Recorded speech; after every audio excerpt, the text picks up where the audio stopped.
I'm so excited to have this conversation today. We are here with Ruth Sembajwe. Ruth, we've really been looking forward to this conversation, and I'm glad we're here finally. You know, all the times we have gotten to interact with you, it's just been so rich. You know, the times I'm like, we need to find a way to document this story. We need to share this story with other people, and here is the opportunity.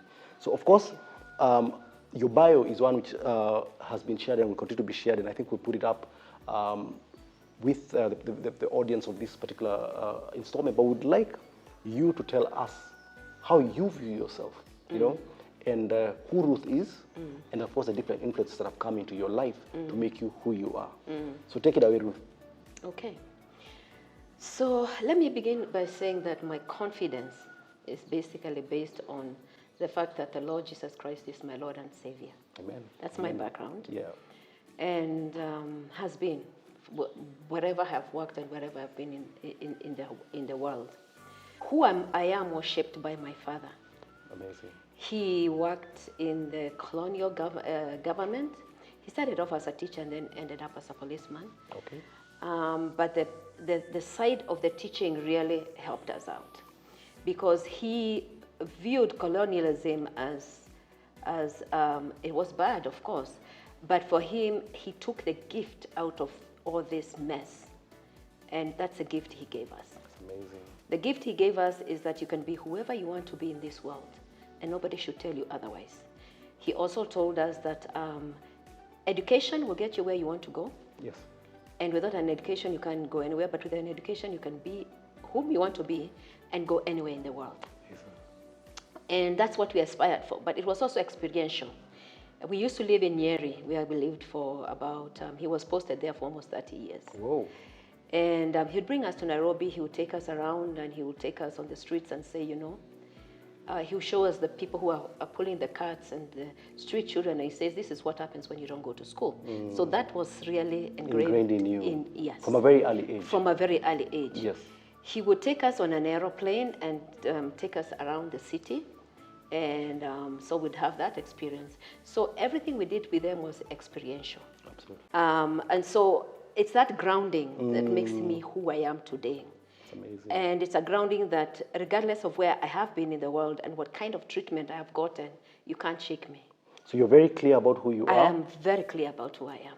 One of the things I love, and I just want to just bring this in at this point, is the fact that despite having your, what we call your identity, even within Kenya, your ethnic, or your indigenous identity, you had the opportunity to live in different communities. You talked about Nyeri, and I know there are different other communities where you lived in, because even before we get into the larger context of the world or the global village, within our own local, national context, we do have tensions that exist between people who either feel that they can gravitate towards people who are more like them and who have much more of an awareness of those who are not like them in terms of the community background.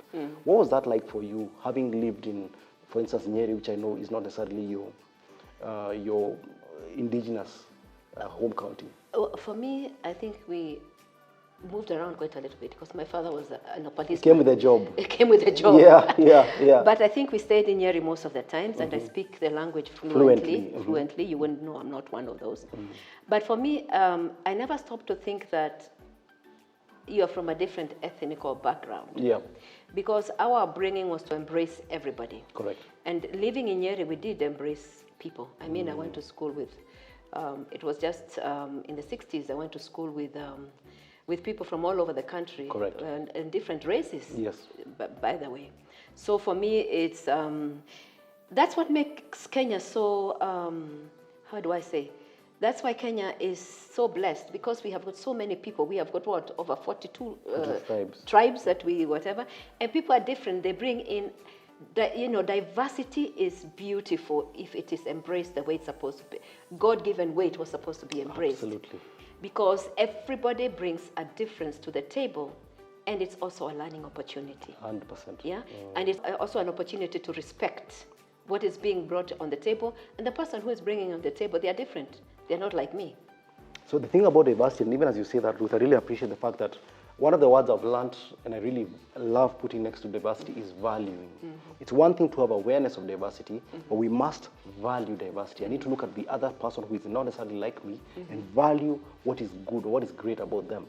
And on the diversity topic, You have been given very many accolades and recognized by different people across the globe for your contributions towards building diversity. I'd love to hear a lot more about that. Of course, we have a copy of your book, which I'd also like to hear a little bit about and the inspiration behind that journey that led you to writing this book and just speaking and in all these different platforms around the value of diversity. Okay. Yeah. For me, diversity is, it starts with me. It starts with, because I cannot give you what I don't have. True. That's Yeah? so true. If I value you, Yeah. if I see you for who you are, if that is what I'm going to give to you, Absolutely. because I value it, I value diversity. If I don't value diversity and you showed up there and you're different, I'm going to have a problem with that. True. So for me, it starts with me. Diversity is something that actually it's inbuilt.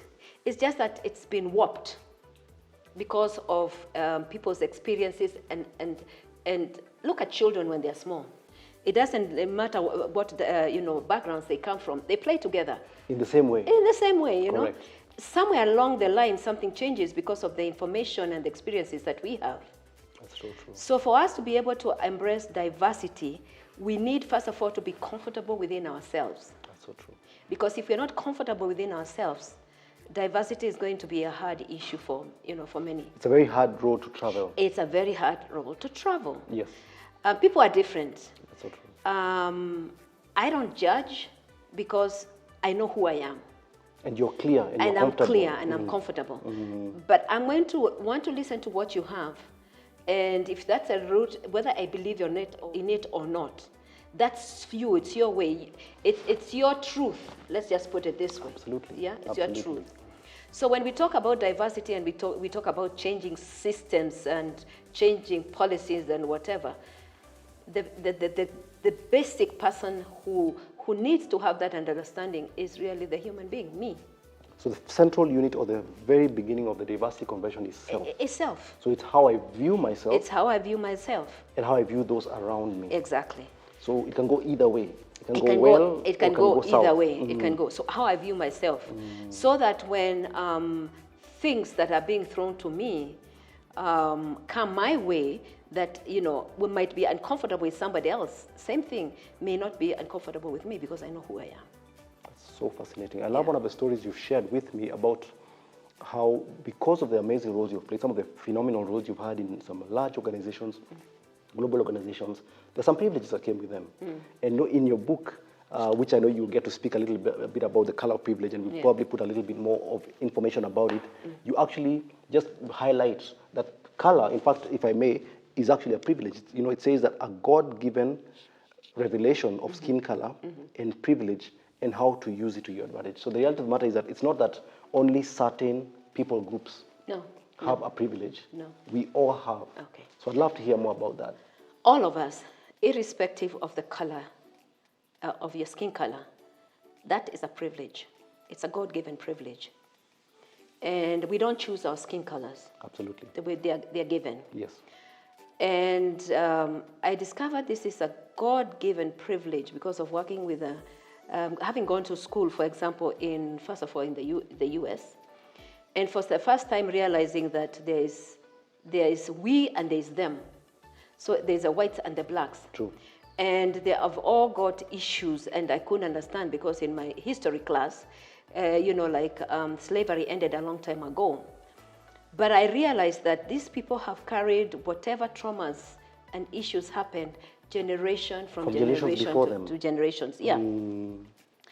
And when I realized that, I also realized that they're on the two different sides, and I'm caught up in the middle. Because I presume you also have, or might present as, because physically, because of your skin color, someone can easily put you in a box and say you're with that particular group. Exactly. And they'll treat you as such. Exactly. So, and for me, I was told that I can interact with it because when I went to school with, we were just coming out of colonialism. I went to school with Indians, with white British, and that's how I thought the world was, basically. So when I got to America, then I realized it's a totally different ballgame here.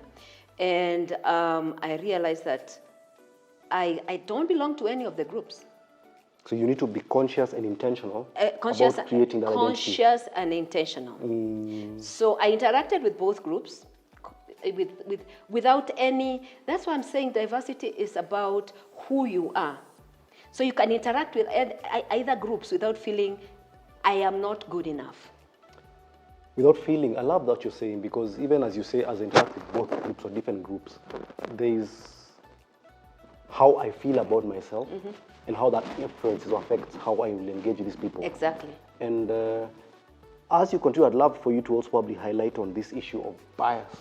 And you'd let me know whether the biases that we see, what they talk about, conscious bias or unconscious bias, could be driven by that which you're speaking about, the fact that I have this outlook on myself, or I feel this way about myself, and I feel this way about these different groups. Do you think that could be partly what could cause or shape these biases that we see?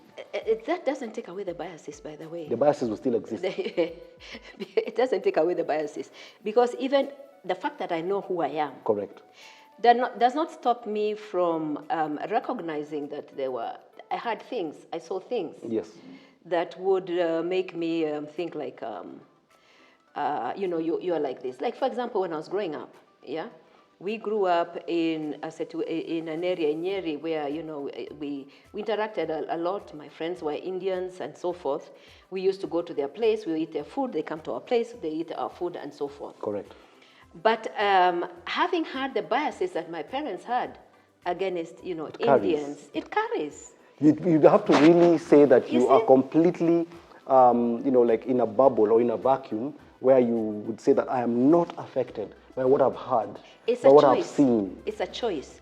It's a choice that you make and say like, okay, I've had it, but it's not my truth. Making that distinction. I have made that distinction. It could have been their truth, but it's not my truth.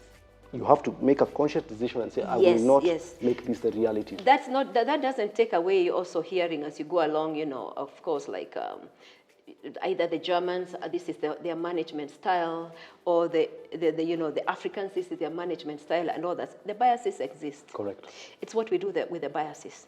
As we are dealing on a case-to-case basis, it's what we do with the biases. Do we allow them to filter through to a point where it's detrimental to our engagements, or do we use them as advantages? This is so fascinating. Yeah. Ruth, as we're thinking about this, I'm wondering, when I think about your professional journey and professional development journey, you first landed in the US, possibly just a little bit over 20, thereabouts, you confirm. And then, of course, you had your first couple of assignments, and you got to live in other countries. You've lived, I know, in different countries in Africa, you've lived in Europe, you've lived in the US. I'm a little curious just about how your journey and how you evolved towards the human resource or the human capital space, whether it was a natural transition or there was something that kept drawing you into the, I'm tempted to ask whether you're a student of people, or are you fascinated by people? What is it that could possibly have caused you to evolve and go down that road? I think it's a God-given gift. I like helping. Yes. I like being there for people who are going through, difficult times.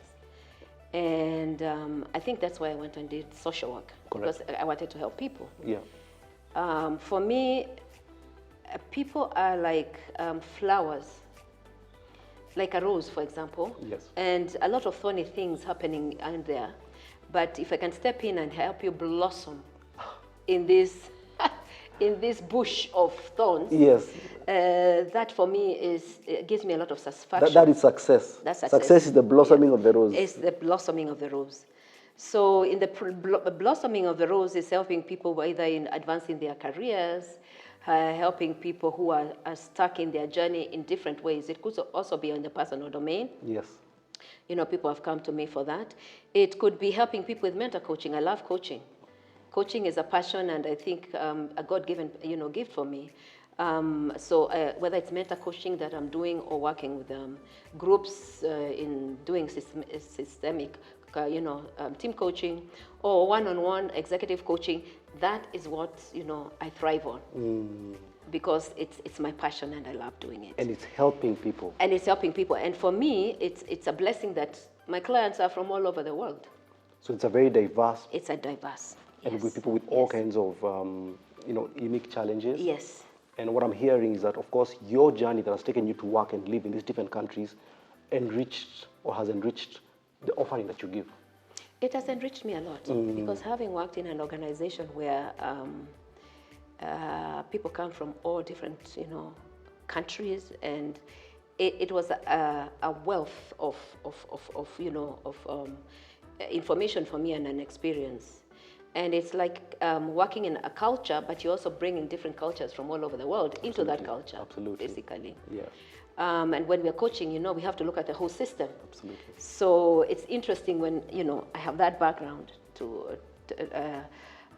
when I'm counseling to look at that. So that's quite interesting.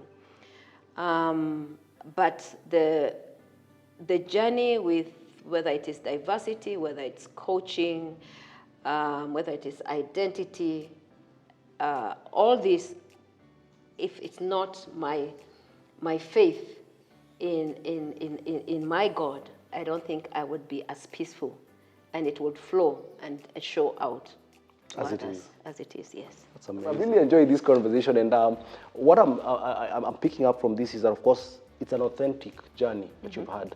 What I love about this, and even when we come back after this, this next piece is, of course, we'll talk a little bit more about what key milestones, so to speak, happened in your life. What are the, even I can call them events, either the major events or not necessarily major events, or people who kind of set you or set the trajectory of your journey right up to where you are today. Of course, in a sense, someone might want to say that you've gone full circle from the young lady who landed on American soil for the first time to having worked in all these amazing international development organizations, and of course now having come back into Kenya, where you live now and work and you're settled. You've been blessed to have, of course, your family and your children's children, and the life that you're living at this point in time. I feel it's a very fascinating story, and I'd love for the people who are watching just to get to know a little bit more of who Ruth is, and of course what excites you, and of course sets you ablaze with passion, and the people you'd like to work with and support after you come back after this break. Okay, thank you.